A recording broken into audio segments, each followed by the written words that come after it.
बिल्कुल कर सकता है। पाकिस्तान न्यूक्लियर वेपन का यूज़ करेगा तो क्या इंडिया अपने आप को बचा पाएगा उससे? है पाकिस्तान को उड़ाना कोई बड़ी बात नहीं है।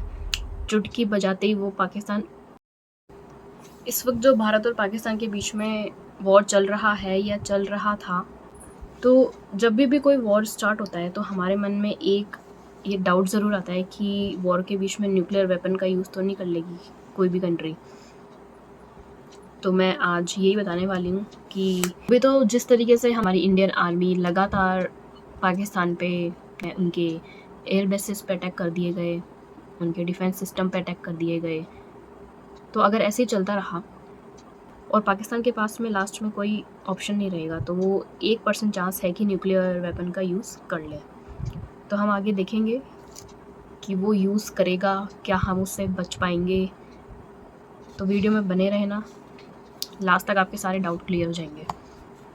अभी के लिए आप इन इमेजेस को देखो। ये न्यूक्लियर बॉम्ब की है कि अगर फटता है तो कैसे दिखता है। कुछ इस तरीके से दिखता है। आपने बचपन में हिरोशिमा नागासाकी का केस सुना होगा, जब वहाँ पे न्यूक्लियर वेपन गिरा था तो क्या हाल हुआ था वहाँ का। तो अब सवाल ये है, क्या पाकिस्तान इंडिया के अगेंस्ट कर सकता है इसका वार? इसको ये कुछ ऐसा दिखता है। ये जो चीज़ दिख रही है आपको, ये इसका वॉर हेड है।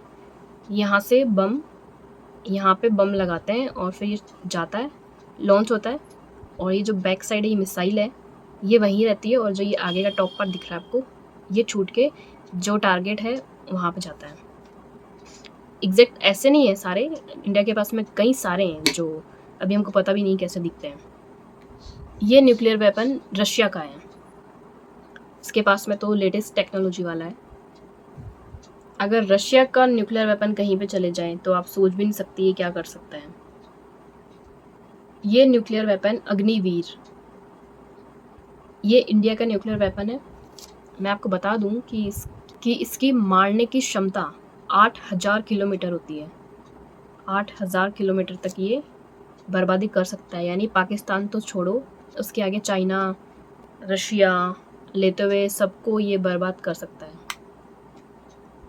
तो भारत के पास ऐसा खतरनाक न्यूक्लियर वेपन है, पाकिस्तान को उड़ाना कोई बड़ी बात नहीं है। चुटकी बजाते ही वो पाकिस्तान उड़ सकता है। पाकिस्तान जैसे देशों को ख़त्म करना भारत के लिए कोई बड़ी बात नहीं है। भारत तो पाकिस्तान से भी बड़े बड़े देशों के लिए तैयार है अगर लफड़ा हुआ इन फ्यूचर। अब मैंने आपको ये सारी इमेजेस तो दिखा दी हैं।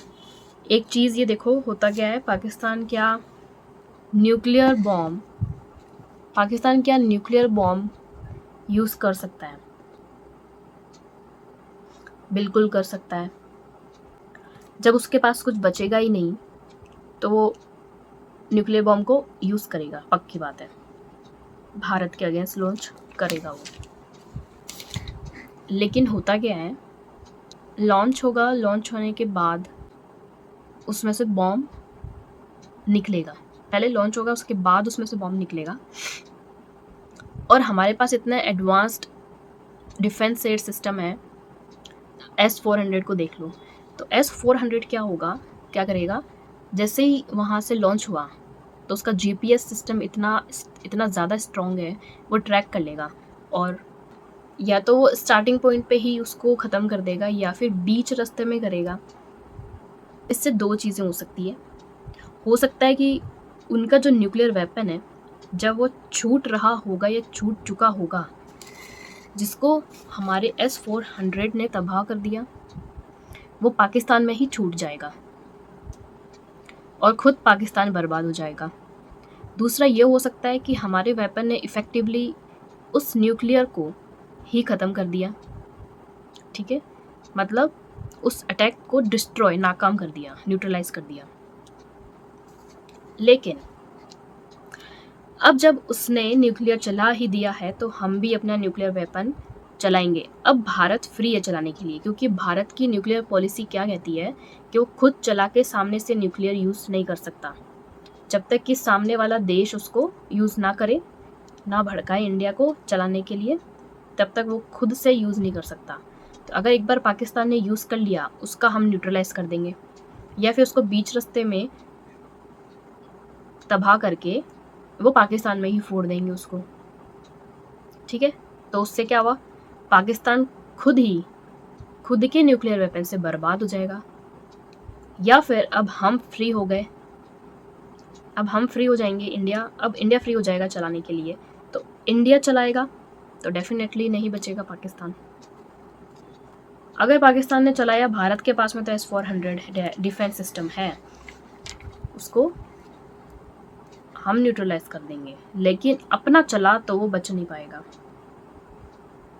अब ये सवाल भी पूछ सकते हो आप लोग कि हमारे पास S-400 जैसा डिफेंस सिस्टम है जो पहले से ही पता कर लेगा उसके न्यूक्लियर शुरू होने से पहले, तो ऐसा पाकिस्तान के पास भी है डिफेंस सिस्टम।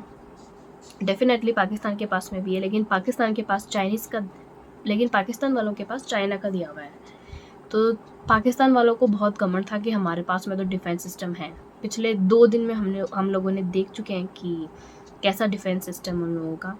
एक भी मिसाइल हमारी डिस्ट्रॉय नहीं कर पाए वो लोग। वहाँ के PM हाउस के बगल में ही जाके हमारी मिसाइल गिरी थी, वो डिफ्यूज़ नहीं कर पाए क्योंकि उनका जो डिफेंस सिस्टम है वो चाइनीज़ माल निकला।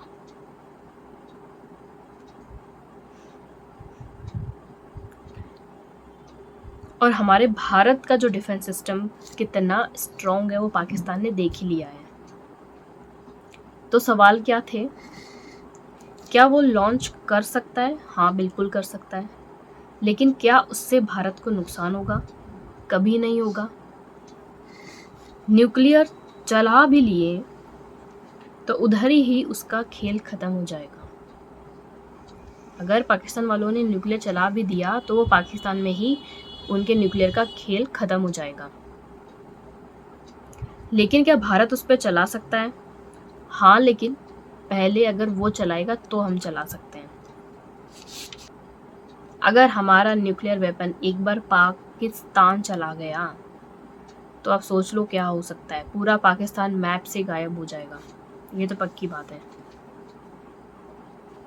तो 1% चांस है कि पाकिस्तान चलाएगा। अगर उसमें दिमाग नहीं होगा तो वो चलाएगा और खुद के पैर पे कुल्हाड़ी मार लेगा, ये वाली बात है। तो किसी को भी डरने की ज़रूरत नहीं है कि अगर न्यूक्लियर वेपन चला तो क्या होगा। कुछ भी नहीं होगा, इंडिया का कुछ भी नहीं बिगड़ेगा। इंडिया का न्यूक्लियर वेपन से कुछ भी नहीं बिगड़ेगा तो सिर्फ सामने वाली कंट्री का। तो आप लोगों को कैसा लगा वीडियो ज़रूर बताना, और किसी भी चीज़ से घबराते हो तो घबराओ मत, उसके बारे में पहले पूरी रिसर्च कर लो कि क्या क्या प्रोज एंड कॉन्स हैं हर चीज़ के, क्योंकि टेंशन लेने से कुछ भी नहीं होता, उससे एंजाइटी होती है। मस्त रहो, सब लोग इंडिया में सेफ़ हैं। अब तो वॉर भी आई थिंक देखते हैं क्या होता है 12 मई के बाद में। और ये आप लोग ये भी बताना कि वॉर अगर ख़त्म हो गया है तो ये क्या सही हुआ, क्या हमारे जवान, क्या ये अच्छा हुआ वॉर बीच में रुक गया। एक तरफ से तो ये भी अच्छा भी हुआ कि और बेचारे मासूम लोगों की मौतें नहीं होगी, पर जितने भी लोग शहीद हुए हैं पहलगाम अटैक में भी, और अभी हमारे 5-6 जवान भी शहीद हुए हैं। पाकिस्तान को पूरा मुंह तोड़ जवाब देना चाहिए था ताकि वो अगली बार हिम्मत ही ना करे ऐसा कुछ करने की, क्योंकि वो हर बार माफ़ी मांग लेता है लेकिन टाइम टाइम से ऐसी छोटी मोटी हरकतें, वो छोटी मोटी तो ऑफकोर्स नहीं है, ऐसी हरकतें करता रहता है। तो इस बार उसको कड़ा मुंह तोड़ जवाब देना चाहिए था कि आगे से वो हिम्मत ही ना करें ऐसा कुछ करने की। जय हिंद, जय भारत। सब लोग सेफ रहो, खुश रहो, मस्त रहो।